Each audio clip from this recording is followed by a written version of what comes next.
of leads in perfectly to what we're going to talk about next, because if it is raining, there's something really cool that you could do. Oh, okay. Yeah, that's a new production opening soon at the Quantum Theater. It's called Chatterton, and it follows the life of a poet from the Romantic era. And the catch is that each audience member may experience a very different show. Here to explain, are actors Jonathan Visser and Tim McGeever. Excuse me, McGeever.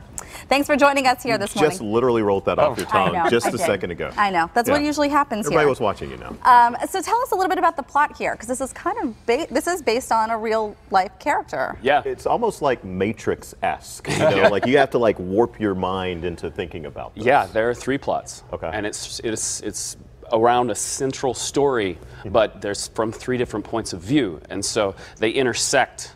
We kind of we time them out so they intersect throughout the entire Trinity Chapel, whether it's the cathedral or the sanctuary or the private home of the Witchwoods, Charles, the protagonist, so arguably. Can the audience literally get up and go to another? How does that work? How do they see the different storylines coming together? So you follow it's not an usher because they work for us and they also participate in the story. So they become characters in the story, minor characters in the story. Like the person who helps me out, Zev, who I could not do the show without. He plays the piano, he plays the organ, he plays the recorder, and I sing along with it in the sanctuary. So I get the privilege of singing in the Trinity Chapel, which was built in 1832. Right, yeah. And it's just gorgeous stained glass, stunning. Well, let's go back a little bit, because I think we need to tell people what the plot of the show is. Who is Chatterton? What is the plot of the show? Chatterton was a real person. He was arguably the best poet, the most talented poet in the English canon.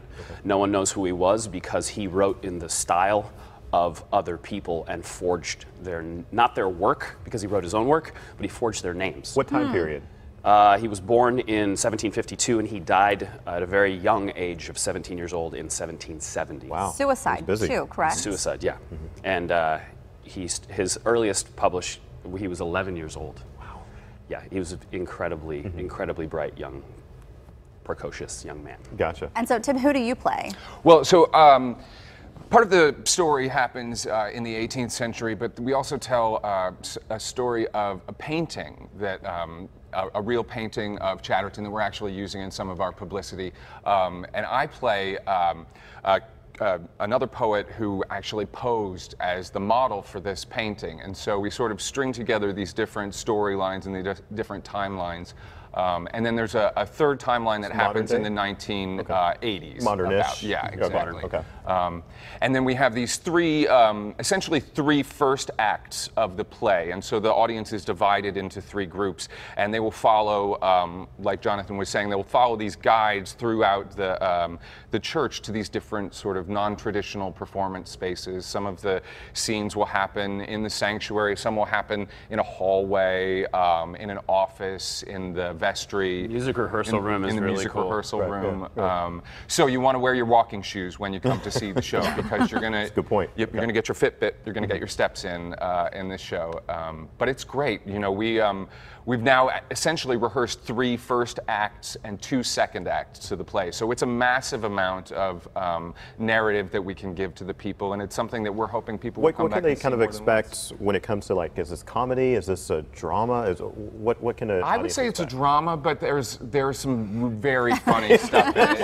You know, dude, Harriet Screw Up, dude. It's a drom-com, is that what it is? I would say it's the full experience. You know, we're telling stories that have a great deal of tragedy to them, but you know, without the comedy, the tragedy doesn't really work. So there's, I think, a little bit of everything. You think people are going to come back and watch it multiple times? I hope so. I would see all 3 tracks. Yeah. Well, and I remember Chris Rawson was here. He always does our reviews and previews, and he said that this is certainly one that you want to make sure that you see at least 3 times. Yeah, well, thank you, Chris. We appreciate that. And bring your appetite. There's dinner. Yes, yeah.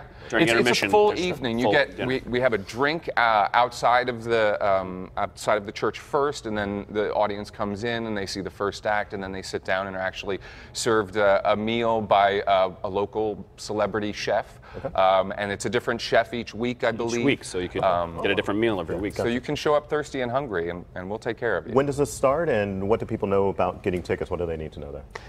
Online, I'd get tickets. Yes. You can call in. You can call in, but digital. I'm a digital person. guy too. And then September 11th through October 28th. You're a digital gal. Right, I am too. Yeah. No, and it is running for a long time, so you can 6 see weeks. it. Right. 6 weeks. Yes. Okay. Yeah. Okay. It's a great run. Okay. Well, thanks so much, guys, for joining us this morning. Sounds really exciting. And you can see Chatterton at the Quantum Theater starting on September 11th. Did you say? That's right. September 11th. You can get tickets online. We'll have a link posted for you at kdka.com/PTL.